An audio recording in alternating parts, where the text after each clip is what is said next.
Style. Style is the answer to everything. A fresh way to approach a dull or dangerous thing.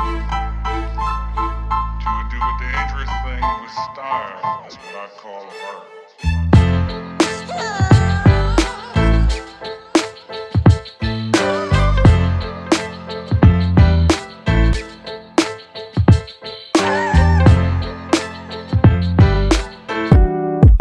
Hello everyone, welcome back to my channel. I'm Tess and I discuss films, fashion and culture from the Indian subcontinent, and today I'm starting a new, what I would like to call, a series of lectures on this channel titled Bollywood Fashion History. Each lecture will have a theme, so the theme of today's episode is Women in White, and I'm basically going to discuss some of the most iconic white outfits in Bollywood history. I'm going to include shades of white, so ivory, cream and off-whites in this video as well. So the inspiration for this video came from a very random place. I was reading an article on Marilyn Monroe online. The focus of the article was initially about this iconic little white dress and how Marilyn Monroe stood on top of a subway grate in New York City in 1954 wearing this little white dress, and in an effort to fight off an upward breeze, she went on to make cinematic and marketing history forever, having an overwhelming impact on pop culture. When this moment happened, she was shooting the film The 7-Year Itch. The designer of Marilyn's little white dress, William Travilla, never really paid much heed to his creation, once dismissing it as that silly little dress. This silly little dress was reportedly sold at a 2011 auction for $4.6 million. When I think of iconic white outfits in Bollywood history, so many images came to my mind, and I'm going to start with a film that was so thoughtful in its use of the shade of white in the costumes of the main character, and I am of course talking about Sanjay Leela Bhansali's Gangubai Kathiawadi. कौन सी लूं? कोई भी उठा लो, सब तो सफेद है। कौन सा वाला सफेद? चांद वाला या बादल वाला सफेद? कागज वाला सफेद या गुलाब वाला सफेद? बर्फ वाला सफेद, नमक वाला सफेद, दूध वाला सफेद या शंख वाला सफेद, झरने वाला सफेद, रण वाला सफेद या धुएं वाला? हंस वाला सफेद। This scene was actually inspired by the real-life conversation between the director of the film, Sanjay Leela Bhansali, and his costume designer on the film. This aspect of meticulousness in visual storytelling for the character of Gangubai is often overlooked. A photograph of the real-life Gangubai showed her wearing a white sari. She was famously known to wear white saris in real life. But the film took this concept even further. In an article for The Voice of Fashion, the costume designer for the film, Sheetal Sharma, shared this anecdote regarding the various shades of white for Gangubai's costumes. There was the time period to consider. We couldn't have shown her wearing a white Georgette sari. I got 60 to 65 saris in white. I did hassle Sanjay Leela Bhansali and said that white can get monotonous. He responded that even white has shades. That big dialogue in the film in which Afshan, Gangubai's love interest in the film, played by Shantanu Maheshwari, and Gangubai discuss hues of white, stemmed from a discussion during a costume meeting. I really had to work hard to find these distinct white saris. The sari she wears in the song with Afshan, for instance, begins with the dialogue Gangu Chand Hai. This sari was sourced from an antique store in Jodhpur. It had silver threadwork all over and had a subtle sheen to it. It was the perfect way to express the idea of Gangu being aglow like the moon. I got it for 1.25 lakhs, and then we had to restore it as it was tattered in places. Sanjay Leela Bhansali shot this song last as he was scared it might get damaged. It is now part of his private collection. Sanjay Leela Bhansali's Gangubai takes textiles very seriously. Even Gangubai's brief love interest in the film is a tailor. Costume designer explained that the cinematographer used these white outfits as well through lighting to create an aura around the character of Gangubai on film. It was discussed that because of the white shades, extra layers of fabric had to be used on blouses because of the strong lighting. When asked how white became the palette for Gangubai, Sharma explained, "If you see the 50s, 60s movies of Madhubala and Meena Kumari, they used to wear a lot of white and off-whites. That was there in his Bhansali's mind. We see it from a textile point of view, but he connects it to nature. There are so many variations of the texture of white. Silk, mulmul, cotton. We used everything, keeping that period in mind. 90% of the saris were made and we got them screen printed with florals and embroidery, like the Gujarati sari in Dolida, where the pallu and the side which is visible has more work. In the office we had an entire wall of white, different shades, froth, foam, clouds, etc. No beige or off-white or pink-white, peachy-white. He, Bhansali, wanted the whiteness to be there, but since it was white, we used to be very conscious with bleaching sprays and wet tissues with us all the time. We even had to make sure that Alia Bhatt's chair always had a cloth, so no dust touches the clothes. Even the makeup around the neck, the rouge on the face, etc. was complicated because all the necklines were also high. Talcum powder was very handy. There were always 3 people only to take care of Alia Bhatt's white saris. One to give her a robe as soon as a scene cuts, one to see that there is no stain on the sari, and we had a master G on standby in case there is a hole or a tear or something. I also found it very interesting that when Huma Qureshi's white costume from the Qawwali in Gangubai was discussed, the costume designer explained that they initially thought of creating a black outfit for Huma, but Bhansali's intention was that Huma Qureshi's character is Gangubai's alter ego, and she is expressing what is going on in Gangubai's head when her love interest is getting married to another person. So they chose white to reflect that connection between Gangu and the song. He also explained that a lot of changes and stitching was done to Gangubai's white outfits on set, discussing this outfit in the final scene. Sari in the climax was supposed to be only white, mulmul, no texture. But when we started shooting, everything was white. The sea of people in white, white flying paper. Sanjay Leela Bhansali wanted red to stand out, so we just got red cotton and stitched it on the white sari, ironing it to look as though it is a part of the sari. Costume designer also explained in that interview that Sanjay Leela Bhansali likes his leading ladies to look and feel like goddesses. He explained that the sari in the final scene looked very much like a Durga Puja sari, and symbolically everything tied up in that Gangubai became like a goddess to her people at the end of the film. And if we consider many of Bhansali's most iconic white saris, Paro at the end of Devdas when she is running to him, Paro and Chandramukhi during the song Dola Re Dola, there is a similar feeling of these women being otherworldly and ethereal in these colors.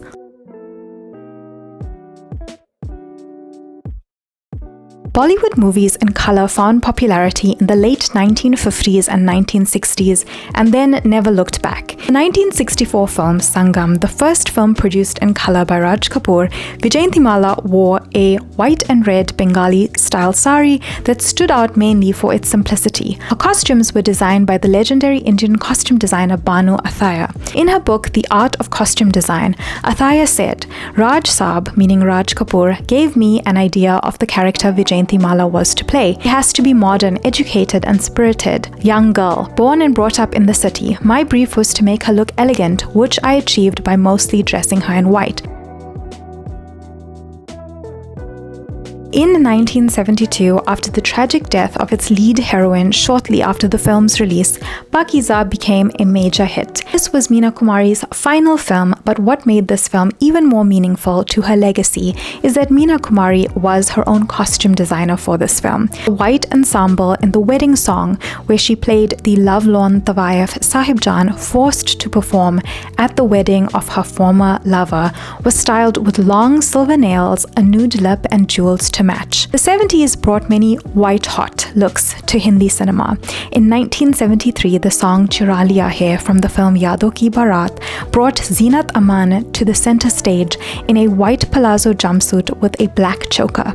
This is probably one of her most memorable looks in her entire filmography. The outfit was well fitted and had a stunning V neckline. Zeenat Aman actually had many white-hot Eastern and Western looks during her time. She chose many unconventional and interesting roles during her career, and this reflected in the costumes of her characters. In the film Kurbani, she wore a tight-fitting white dress with a white feather boa in the song Leela O Leela. In the same film, she even had her very own Baywatch/Bond girl style moment in a white bikini.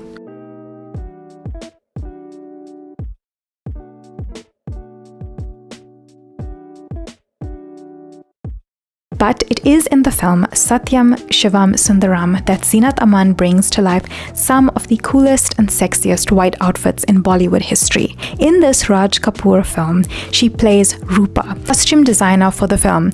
Banu Ataya said that this film was one of her most challenging due to the sharp contrast in the presentation of Zeenat Aman. The film was quite controversial at the time of release, especially the waterfall scene with Zeenat Aman in a white sari. Zeenat Aman discussed her outfits in this film on a recent post on Instagram. She wrote, "Anyone acquainted with the history of Bollywood will know that there was much controversy and brouhaha about my character Rupa in Satyam Shivam Sundaram.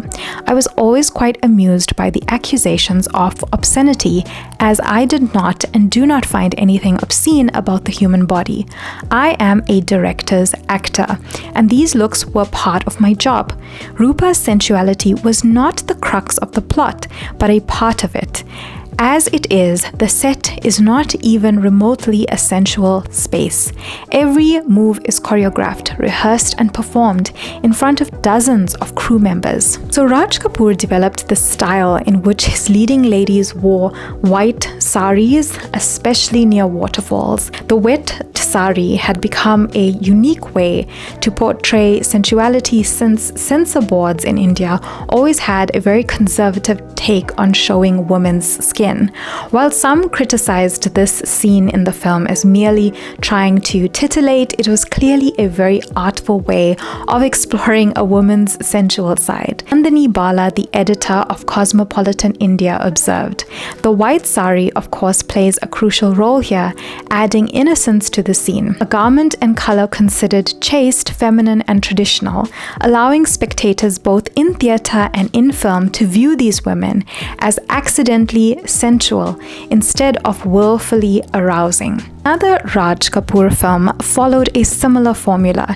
In 1985, a scene from the film Ram Teri Ganga Mali showcased the actress Mandakini wearing a white sari bathing under a waterfall. Little is left to the imagination. Yes, you can see her chest, and it's a wonder that the Indian censor board allowed this scene in the film. The film solidified Raj Kapoor as this architect of the white, wet sari aesthetic that is very voyeuristic in nature.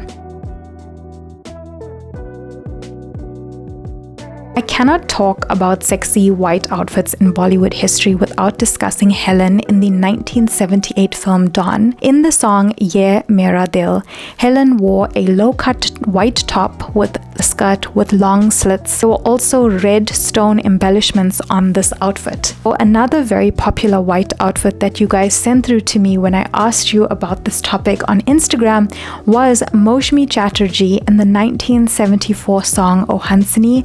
Multiple people sent me this submission, and someone even mentioned that this white look that she wore was so much a part of her memory from childhood because she distinctly remembers the song on replay in her childhood home.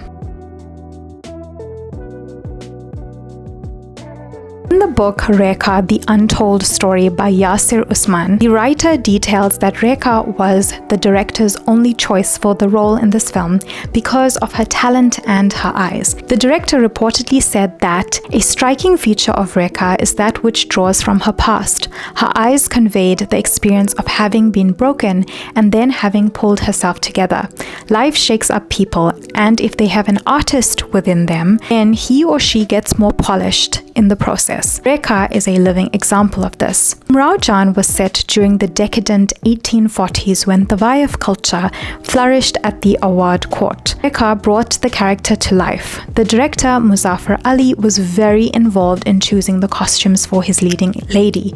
He wanted only authentic and rich fabrics for her costumes. Interestingly, the jewelry for this outfit was a mix of sourced jewelry and Rekha's own jewelry. Another director who was also very involved in how his leading lady was presented was the director Yash Chopra. In the film Chandni, Yash Chopra had 25-year-old Sridevi wear mostly white outfits for the film. Pamela Chopra claimed in the docu-series The Romantics on Netflix that Sridevi expressed reservations about the mostly white outfits in the film, while Sridevi's mother vehemently did not want her daughter to wear them. Yash Chopra later claimed that he persuaded Sridevi to wear the white outfits by saying that he had faith in her as an actress, and this is how he wanted to present her. In an interview for Vogue India, he explained that he liked the color white because it symbolized purity. He added that for the classical dance sequence, Sridevi wanted to wear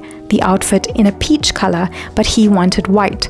The same outfit was made in both colors, and Sridevi eventually agreed that the white outfit looked better. For a long time, white in Bollywood films was associated with widows, so these directors and actresses really changed this perception. The chiffon saris worn by Sridevi in Chandni became so popular that they came to be symbolized as Chandni saris in the Indian fashion market. Light color palette marked the character's innocence and was appreciated by the late 80s audience. The all-white chiffon sari and white salwar kameez paired with shaded lehriya dupattas brought about a fashion revolution at the time. In the 90s, there are a few women in white who stand the test of time. When I asked you guys on Instagram, the following names came up. First and foremost, Madhuri Dixit in Dil To Pagal Hai in her white chiffon looks, Cream and Gold Sonali Bendre look in Hum Saath Saath Hai, Kajol in DDLJ in her white short skirt and top, and her final run to Raj in a simple white Punjabi set brilliantly against the sea of yellow around her, and my personal favorite, Aishwarya Rai in the 1999 film Tal. In Tal, there are two distinct outfits that I have to mention, and these two looks provide a visual representation of the change in the life of the main character that Aishwarya Rai plays in the film, named Mansi. First is this minimalist look of Mansi when she is not famous, just a girl dancing in the rain. She has a very simple white skirt, long sleeve top and dupatta in the song Tal Se Tal Mila. All the girlies are wearing white in this song. But in the second half of the film, when she is on the rise and becoming a glamorous star, we see the change in her white outfit. In the song Ramta Jogi, she wears a white bustier and a skirt with a collared shirt. Neeta Lula was the costume designer for this film and won an IFA award for her work on this film. These outfits in Tal were discussed on the House of Neeta Lula Instagram page. He, Subhash Ghai, the director, was very particular that the essence of Aishwarya Rai as a girl from Chamba must come through with her ensembles. Simple outfits, whites, saffrons, maroons, earthy hues, yet not to be a look that spells a costume of that area as she migrates to the town and transforms into a glamorous singer.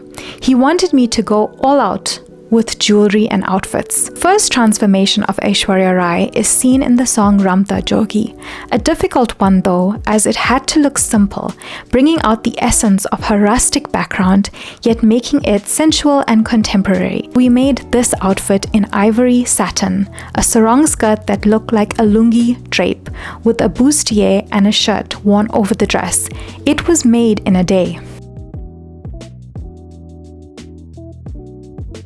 When I think of the 2000s, my immediate fashion reference is the costumes in the film Mohabbatein. And we got Aishwarya Rai in these white and pastel looks with Shah Rukh Khan as Raj Aryan. He also wears a lot of cream, white and off-white in this film, and had a very classic and preppy look. In 2002, we had one of the greatest dance-offs in Bollywood history with Aishwarya Rai and Madhuri Dixit in the song Dola Re Dola of Devdas. They both wore Bengali-style saris in red and white for the song, and although they were in the same traditional colors in the song, the outfits were designed keeping in mind their body types and their characters of Paro and Chandramukhi. The costume designers for Devdas were Neeta Lulla, Abujani Sandeep Khosla, and Reza Sharifi. It took craftsmen 6 months to make each of these pieces, and each one was pre-draped by Neeta personally. It was finished with traditional gold and kundan pieces of jewelry that were so heavy, they caused Aishwarya's ears to bleed during the shoot. In 2007, an Imtiaz Ali romantic comedy starring Kareena Kapoor and Shahid Kapoor was a major hit. The costume designer for Kareena Kapoor in this film was Manish Malhotra, and her character Geet gave us some of the best fusion-style outfits, especially this look, a long white t-shirt worn with a patiala. On the t-shirt, she has a Mughal-e-Azam poster print, and Manish Malhotra explained in an interview that because Geet was a romantic at heart, this Mughal-e-Azam picture was appropriate for her t-shirt. In the 2013 film Ram Leela, Priyanka Chopra made a cameo in an item song for the film. She wore a very revealing dhoti-style skirt with a drape and a white long-sleeve blouse with a plunging neckline. Costume designer for the film was Anju Modi. In a 2015 article for Vogue India, the designer talked about designing and styling the characters for Bhansali films. The most challenging aspect of designing and styling the characters for a period movie is to ensure that the garments capture the essence, but at the same time do not go overboard to make it look costumey and unnatural. The objective is to seamlessly communicate the time and era, lifestyle, opulence or lack of it, and the character's personality through some obvious elements and some conspicuous details. Balancing these two ends of the spectrum is where the challenge lies. And finally, the final look that I want to discuss for this lecture is from the recent Hira Mandi on Netflix. It is a white outfit worn by Aurangzeb at her debut for the song Chaudhry Shab, and the costume designer for Hira Mandi are the very talented Rumple and Harpreet, and they created 300 outfits over a 2-year period for the series. In a 2024 interview with Film Companion Online, they set out that whatever you see in this series is referred from an old textile, at least I would say 90% of it. So getting all the old brocades, old embroideries and restoring them and collecting them, we already had a huge collection of antiques collected over the years, which helped us to do this project, and then to restore them, style them, coordinate them, mix and match them, everything. We also discussed how heavy the outfits in the show were. There is no way to reduce the weight. If something is heavy, and if you are using real Zardozi, that is real metal, real copper, real silver, it definitely will have weight. So while we were very ambitious in making these beautiful clothes, the assistants and the designers of our company were constantly wearing them and taking twirls throughout, because we also wanted to make sure that the movement of the character does not get compromised. So this song has a lot of imagery about the moon, and it's very interesting that the set is kind of blue with silver hanging details that look like stars, and Aurangzeb is in the middle and she kind of looks like the Chand or the moon herself with this white outfit. And the flare of this outfit is what makes it so memorable and beautiful for me. On the slightest chakkar or turn, such a beautiful flare.